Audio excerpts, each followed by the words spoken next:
చదువుతో పాటు skills, placements తో పాటు సక్సెస్ సందీప్ యూనివర్సిటీ మాత్రమే అందిస్తుంది.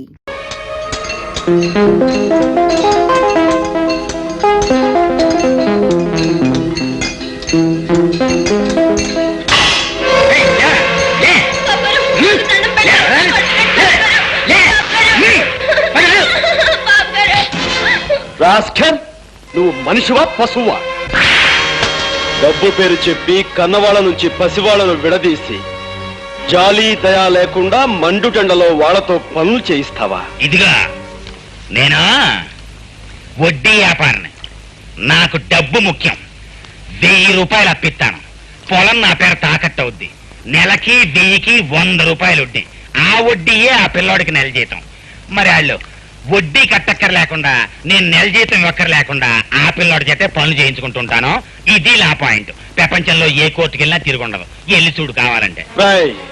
అడవి మనిషిలాగా, ఆది మానవుళ్లాగా వీళ్ళని బానిసలు చేసి ఈ చిన్నారి చేతుల కష్టంతో సొమ్ము చేసుకుంటావా?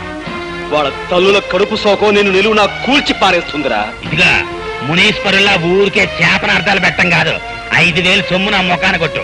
అప్పుల కాగితాలు చింపేసి దానికి సరిపడా పిల్లల్ని వదిలిపెట్టేస్తాను. ఆఫ్టర్ ఆల్ 5000 కదా నీకు కావాల్సింది. ఆ పని చెయ్యడానికి నువ్వు డబ్బు ఉపయోగించకూడదు. జేబులో పెద్ద నోట్ల మిశ్రణాల్లా చేయి పెట్టావు కదా, ఇదే రాట్లేదా సొమ్ము? సొమ్ము రావటం కాదురా, నీ పీకల మీదకి చట్టాన్ని రప్పిస్తాను. ఈ పసివాళ్లతో వెట్టి చాకరీ చేయిస్తున్నందుకు నిన్ను కటకటాల వెనక్కి పంపిస్తాను. ఏమిటాయా కేసు? చోరీ కేసు రిపోర్ట్ తీసుకోవాలంటే 10, కొట్లాట కేసు అయితే 10, బ్రోతల కేసు అయితే 50. కానిస్టేబుల్, నేను నీ లంచాల జాబితా వినటానికి రాలేదు. సాగుతున్న అన్యాయాన్ని చట్టానికి చెప్పడానికి, రక్షక శాఖ సహాయంతో పసివాళ్లకు రక్షణ కల్పించడానికి వచ్చాను. పెత్తందారు చిదానందం న్యాయ సమ్మతం అంటూ జరిపే అన్యాయాన్ని, అక్రమాన్ని అక్కడితో ఆపేయ్. చిదానందం బాబు మీద కంప్లైంటా? అవును, అండర్ సెక్షన్ 307 of IPC. నిద్రయోనం లేపి చట్టాల గురించి ఇంగ్లీష్ లో చెప్తున్నావు. ఎవడరాని పో. నేనా? నీ అధికారం ఉపయోగించకూడదు. ఏట్రా మర్డర్ కేసులో ముద్దలా చూస్తున్నావు? బొక్కలే నొక్కేమంటావా? కానిస్టేబుల్, నీకు కాకి బట్టలు కట్టబెట్టి అధికారం చేతిలో పెట్టింది ప్రజలను రక్షించడానికి తప్ప భక్షించడానికి కాదు. ఇప్పుడే ఈ విషయం ప్రభుత్వానికి తెలియజేస్తాను. 50 మంది పశువులని శిదానందం ఎండల్లో కొండల్లో ఏపుడు ముక్కల్లాగా ఏంచుకు తినేస్తున్నాడు అంటాం. అవును సార్, ఆ విషయం పోలీస్ స్టేషన్ లో రిపోర్ట్ ఇవ్వబోతే ఎవరు తీసుకోలేదు. తహసీల్దార్ ఆఫీసులోని ఎవరు పట్టించుకోలేదు. కనుక ప్రజాశ్రేయస్ కోరే నాయకుడిగా మీరు పూనుకుని ఆ పసి వాళ్ళకి, వాళ్ళ కన్న వాళ్ళకి న్యాయం చేకూర్చండి. అలా బాధపడుతూ కింద పడిపోకయ్యా, నువ్వు అట్టకుండు. ఇదిగో చెక్కటి, ఈ ప్రజాస్వామ్యంలో 50 మంది పెసోళ్ళను మనం రచిస్తే ఎన్ని ఓట్లు పడతాయంటావు? సత్రకాయగాళ్ళకి ఓటు హక్కు ఎలాగూ ఉండదు. కాకపోతే తమరి సహాయానికి సంతోషించి వాళ్ళ తల్లిదండ్రులు, అన్నదమ్ములు మొత్తం కలిపి 200 ఓట్లు పడచ్చు. మరి శిదానంద చేతిలో ఎన్ని ఓట్లు ఉంటాయి? 10,000 పైనే ఉన్నాయి. 10,000 ఉంటాయి. కనుక ఈ ప్రజాస్వామ్యంలో పశువులు కట్టంతో కన్ను మూసినా సరే శిదానందం చేసే పని మాత్రం నట్ట జరగకూడదు. You have brought down the honorable democracy to your vices level with your barbarous attitude. నాకు ఇంగ్లీష్ తెలియదు కదా, నేను ఇంగ్లీష్ లో తిట్టదు. ఇది తిట్టు కాదురా, కనీసం ఒక్క బొట్టైనా భారత మాత బాధమై బాష్పాన్ని తుడిచే యత్నం. నువ్వు తెలియదు చెప్పినా నాకు అర్థం కావట్లేదు. నీకు అర్థమయ్యే భాషలోనే. ఆయుధం ఉపయోగించకూడదు.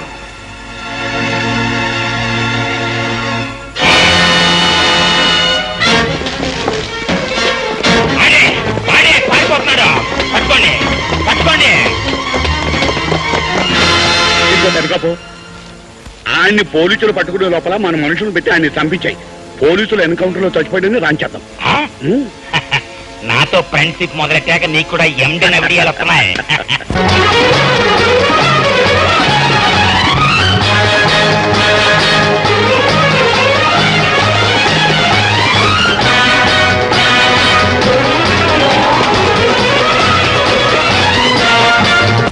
శాంతి, మన పెళ్లికి పెద్దలు రాలేదని, మనల్ని ఆశీర్వదించలేదని బాధగా ఉందా? లేదు బావా, మనసిచ్చిన మనిషితో మనో జరగటం ఆడజన్మకో వరం. నాకు ఆ వరాన్ని దేవుడి సన్నిధిలో ప్రసాదించావు. ఇంతకంటే నాకేం కావాలి బావా?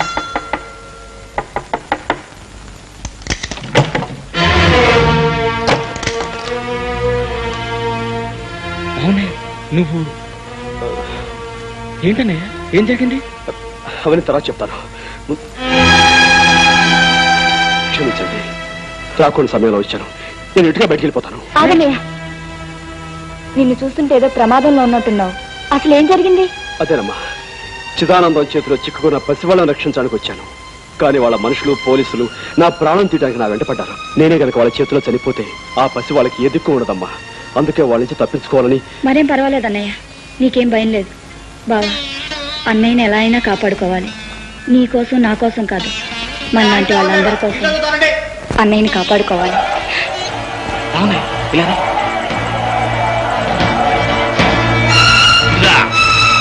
ఓ దొంగనాయాలుగాడు మా ఇంటి నుంచి తప్పించుకొచ్చాడు. మీ ఇంట్లో ఏమన్నా దూరాడా? లేదు బాబు, ఇటెవరు రాలేదు బాబు. అబద్ధాలు ఆడేవంటే నరికి పోగులెట్టేస్తాను. నిజం చెప్పు. నిజంగానే బాబు, ఇటెవరు రాలేదు బాబు. నీతో మాట్లాడి నాకు చెకింగ్ చేస్తానుండు. బాబు, ఏంటి? నిన్ననే మా అన్నయ్యకి పెళ్ళయింది. ఈవేళ శోభనం జరుపుకుంటున్నారు బాబు. శోభనమా? కళ్ళతో చూస్తే కన్నా మనం. బాబు,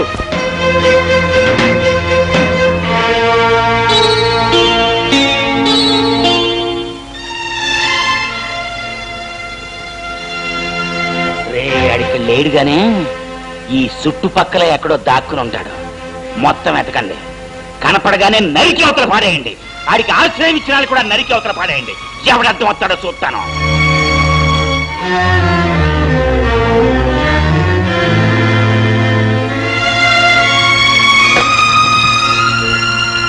వాళ్ళు వెళ్ళిపోయారన్నయ్య, ఇంకేం పర్వాలేదు. మనుషులకు మనసులు ఉంటాయని తెలుసు, కానీ అవి ఎంత గొప్పగాను, ఎంత ఉన్నతంగా ఉంటాయని ఈ రోజే తెలుసుకున్నాను. అమ్మా, చిన్నదానివి, నిన్ను చెల్లెనాను, చేసిన ఈ గొప్ప పనికి తల్లనాను నాకు తెలియటం లేదు. భర్తకి బిడ్డకి తప్ప తన పక్కన మరెవ్వరికీ స్థానం ఇవ్వదు ఆడదే. అలాంటి పవిత్ర స్థానంలోకి నన్ను తీసుకుని కాపాడ నువ్వు నిజంగా తల్లితో సమానం. ఈ నుంచి మీరు రుణం తీర్చుకోవాలో నాకు తెలియటం లేదు. అదే మాట అన్నయ్య, నువ్వు మా కోసం, మా పల్లె కోసం చేసిన సాయం ముందు, త్యాగం ముందు నేను చేసింది ఏ పాటిదన్నయ్య. నువ్వు 10 కాలాల పాటు చల్లగా ఉండటమే మాకు కావాల్సింది. అమ్మా, పవిత్రంగా జరగాల్సిన మీ మొదటి రాత్రి నా కారణంగా పాడైంది. అందుకే నేను వెళ్ళి పూలు తీసుకొచ్చి మంగళప్రదంగా మీ మొదటి రాత్రికి అలంకారం జరుపుతాను. ఒక అన్నగా నన్ను తృప్తి పొందనివ్వండి.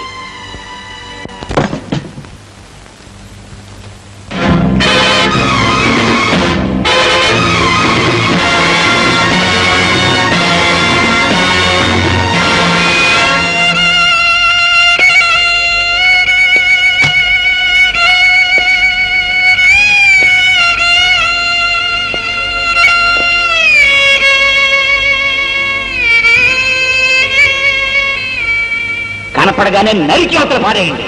ఆడికి ఆశ్రయం ఇచ్చిన కూడా నరికి అవతల పాడేయండి. ఎవడర్థం వస్తాడో చూస్తాను.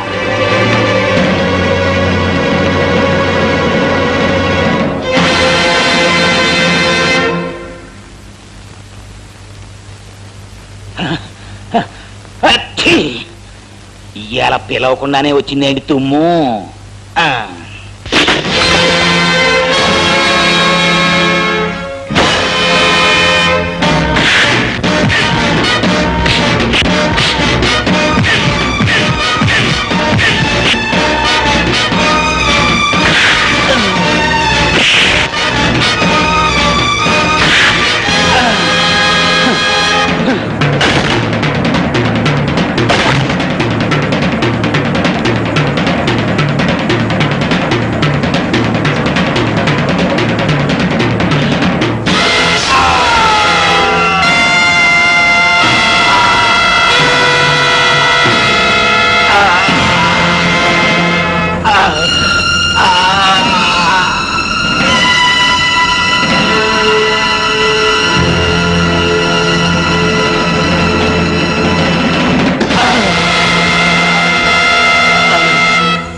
నేను వెళ్ళే పని సాధించి నీ కోరిక తీర్చాను.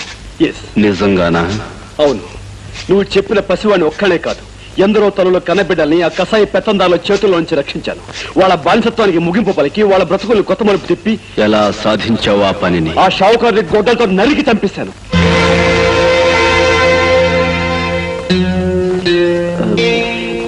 గొడ్డలతో నరికి అంటే ఆయుధం ఉపయోగించక తప్పలేదన్నమాట. నాకు మార్క్స్ సిద్ధాంతం తెలియదు, లెనిన్ ఎవరో తెలియదు. నాకు తెలిసిందల్లా మానవత్వం ఒక్కటే. ఆ పల్లె ప్రజలు చదువుకున్న వాళ్ళు కారు, నీలాగా డబ్బు అధికారం ఉన్నవాళ్ళు కారు. ప్రభుత్వం ఆ అమాయకుల గోడు వినదు, చట్టం వాళ్ళకి సాయం చెయ్యదు. ఈ వ్యవస్థలో వాళ్ళని రక్షించటం ఎలా? దీనికి పరిష్కార మార్గం డబ్బు, అధికారం, ఆయుధం కాకుండా మరేదైనా ఉందేమో కనుక్కుంటావనే ఈ 3 షరతులు పెట్టి నిన్ను పంపించాను. కానీ నువ్వు కూడా ఇదిగో కాపురం సంగతి తర్వాత ముందు ఈ వేషం సంగతి ఏమిటి? రండి. సుందర మదనారవింద కుందనాకృత అందగాడ విందులో నావలపు కూర వేసినాను చూసుకోరా. కందిపప్పు పచ్చడిలోన కారం ఎక్కువ చిన్నదాన, ఎర్రబడ్డ కళ్ళలోన పొలపులెక్కడ వెర్రీదానా. శృంగారం అంతా రంగరించి వండి పెడితే వంకలు పెడతావు. అమ్మా తల్లి, రేఖమ్మ తల్లి, నిన్ను చూస్తుంటే నాకేదో అనుమానంగా ఉంది. కొంపదీసి నీకేమైనా మతి భ్రమించిందేమో. నాకు తెలిసిన మంచి మెంటల్ డాక్టర్ ఉన్నాడు, కావాలని వెళ్దాం. అమ్మా బొమ్మ కట్ట మంచం మీద పరుపేసి పడుకోరా మగడా అంటే పండక్కెళ్ళిన పెద్దమ్మ పొద్దునే వస్తుందా అన్నట్ట. నీలాంటి మొగుడారో. ఈ సెంటర్ అవే పెళ్లి కూతురా అంటే ఇల్లంతా నాదే అత్త కొడక అందట. నీలాంటి రాక్షస ఎవరు? అవును, నాకు తెలియక అడుగుతాను. ఇంట్లో మా అమ్మ లేకుండా చూసి పైగా పెళ్లి కాకుండా అసలు ఏమిటి వీరవిహారం? చెప్పు. పెళ్ళైతే థ్రిల్లే ఉంది. అమ్మా మాటకు మాట అంటున్నావే. చేతకు చేత చూపించినా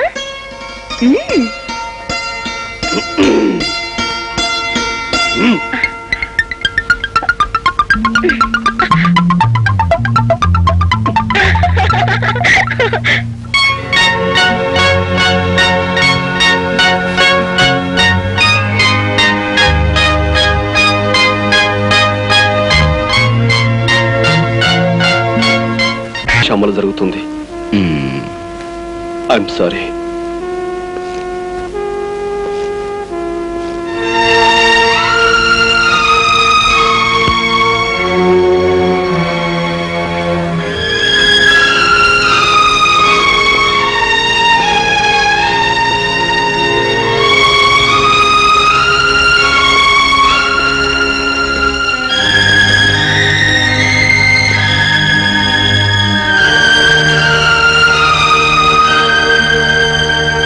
బాబు ఏమిటి అలా ఉన్నావు?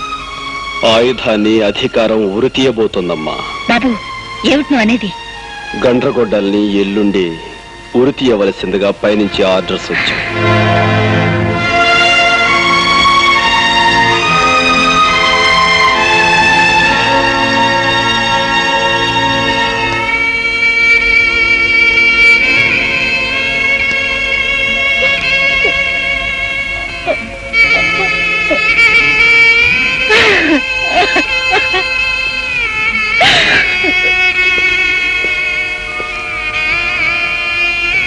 ఎందుకమ్మా అంత బాధపడుతున్నావు? అదే లేదు బాబు. నాకు తెలియదు అనుకున్నావా? గండ్రగొడ్డలు నాకు అంతా చెప్పేశాడమ్మా. చెప్పొద్దని నా దగ్గర మాట తీసుకుని నువ్వు తన తమ్ముడు అని వాడే చెప్పేశాడా? అమ్మా అతను ఆ గండ్రగొడ్డలి నాకు అన్నయ్య. అంటే వాడు నీకేం చెప్పలేదా? లేదమ్మా, చెప్పలేదు. పోలీస్ ఆఫీసర్గా బెదిరించో, భయపెట్టో, అబద్ధం చెప్పో, అవతల వాళ్ళ నోటి నుంచి రహస్యాలు చెప్పించి నిజాలు ఒప్పించి గర్వపడేవాడిని, ఆనందపడేవాడిని. కానీ ఇప్పుడు నీ నోటి నుంచి అతను నా అన్నని నిజాన్ని చెప్పించి తట్టుకోలేకపోతానమ్మా, తట్టుకోలేక నా చేతుల మీదుగా రేపు ఉరికబడే మనిషి నా అన్నాన్ని తెలిసి నన్ను స్థితిలో ఉంచిన నా ఉద్యోగాన్ని, వృత్తిని మొదటిసారిగా ద్వేషిస్తున్నానమ్మా, ద్వేషిస్తున్నాను. మీ ఇద్దరికి ఉన్న బంధం తెలిస్తే తనని ఉరి తీయాల్సి నువ్వు ఇలా చిత్రహింస అనుభవిస్తావనే నీకు ఈ సంగతి చెప్పొద్దన్నాడు రా వాడు. ఒకే తల్లికి పుట్టమేమిద్దాం, ఒకే నాణానికి ఉన్న బొమ్మ బొరుసుల్లాగా చేరువుగా ఉన్న చెరుకు వైపు ఉండిపోయామన్నమాట. అమ్మా, అన్నయ్య మన నుంచి ఎందుకు దూరం అయిపోయాడు? ఎలా మరో దారిలోకి వెళ్ళిపోయాడు? అన్యాయానికి అధికారం, అక్రమానికి ఐశ్వర్యం ఉన్నప్పుడు న్యాయం, ధర్మం మీ అన్నయ్యలాగే అందరికీ దూరమై ఆయుధంగాను అగ్గిమంటగాను మారుతాయిరా. అమ్మా చెప్పమ్మా, నాకు నిజం చెప్పు. బాబు, నీకు నిజం తెలియాలంటే 20 సంవత్సరాల క్రితం అమాయకంగా తల వంచుకు బ్రతికే మీ నాన్నగారి గురించి నీకు తెలియాలి. ఉన్న 3 ఎకరాలతో కన్న 3 బిడ్డలతో నేను మీ నాన్న చల్లగా సంతృప్తిగా గడిపేవాళ్ళం. కాలం కలిసి రాక ఒక 7 పంటలు పండకపోవటంతో పొలాన్ని మోతుబరి చిదానందానికి తాకట్టు పెట్టి కుటుంబం గడవడానికి అప్పు చేశారు మీ నాన్న. చేసిన శాపమైంది. వడ్డీ పేరుతో కొంతగా పొలాన్ని సొంతం చేసుకున్నాడు ఆ నీచుడు. అంతటితో ఆగక బాకీ కోసం మీ అన్నయ్యని మీ నాన్నని తన బానిసలుగా చేసుకున్నాడు. జరిగిన న్యాయాన్ని చట్టానికి చెప్పుకుందామని వెళ్ళి నన్ను ఇన్స్పెక్టర్ జగన్నాథ్ సాక్ష్యం లేదు, ఆధారం లేదు, చీపొమ్మని తరిమేశాడు. బలి పశువుల్లా మన బ్రతుకులు సాగుతుండగా ఆ చిదానందం తమ్ముడు నీచంగా దుర్మార్గంగా ఒకనాడు నన్ను పట్టుకున్నాడు. అడ్డుపడిన మీ నాన్నని అది కూడా మాకు వడ్డీ కింద లెక్కేరా అని తోసేశాడు. పక్కనే ఉన్న ఇనుప నాగల మీద పడి మీ నాన్న ప్రాణం వదిలారు. నా మీద జరిగే అత్యాచారాన్ని తట్టుకోలేని మీ అన్న రాము గుణపంతో వాడిని పొడిచి చంపాడు. తనతో చిదానందం మనుషుల నుంచి తప్పించుకోవటానికి చంటిదాన్ని తీసుకుని వాడు, నిన్ను తీసుకుని నేను వేరు దారుల్లో పారిపోయాం. అమ్మా, అన్నయ్య తనతో తీసుకుపోయిన చెల్లాయి ఉంది బాబు. వాడి ఆఖరి కోరిక నువ్వు పల్లెకి వెళ్ళి ఏ కన్న తల్లికి కడుపు శోకం పోగొట్టి బిడ్డని కాపాడావో ఆ తల్లే నీ చెల్లెలరా. అంటే అంటే లక్ష్మి నా చెల్లాయ?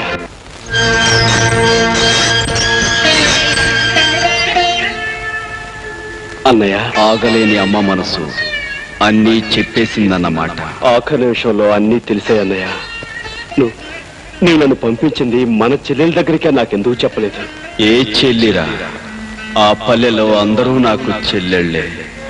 అన్నయ్య, అవునరా, నేను నిన్ను పంపింది లక్ష్మి మన చెల్లని కాదు. ఆరిపోయే ముందు ఈ దీపం కనీసం ఒక ఇంట్లోనైనా చివరిసారిగా వెలుగునిస్తుందని, ఒక కుటుంబానికైనా సాయం చేస్తుందని. నీ నానే స్వార్థం నుంచి మనిషి ఎదిగి అంతా మనవాళ్ళు. Gopi, this bloody police officer is going to hang you in the early hours of tomorrow. వేల లక్ష్ముల అన్నయ్యను నేనే ఉరుకమ్ము ఎక్కించాలట. నా చేతులతో నేనే స్వయంగా ఉరి తీయాలట. కర్తవ్యం ముందు బాంధవ్యం చిన్నదిరా తమ్ముడు. నా బాధ ఒక అన్నయ్య కోసం కాదు. మరెందుకు?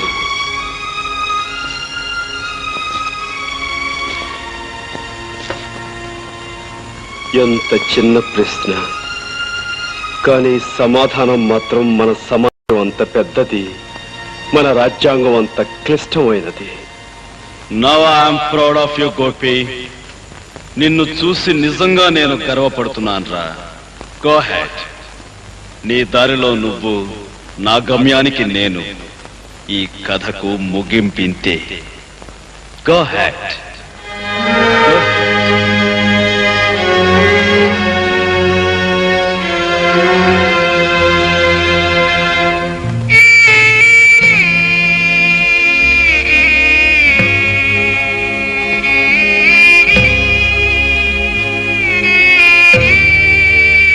పేగు తెంచుకు పుట్టినవాడు అన్నీ తెంచుకు వెళ్ళిపోతున్నందుకే తల్లి బాధపడటం లేదు. కానీ ఒకప్పుడు నా ఇంటికి కంటికి దీపమైన వాడు ఇప్పుడు 1000 బ్రతుకుల్లో దీపాలు వెలిగించి వెళ్ళిపోతున్నందుకు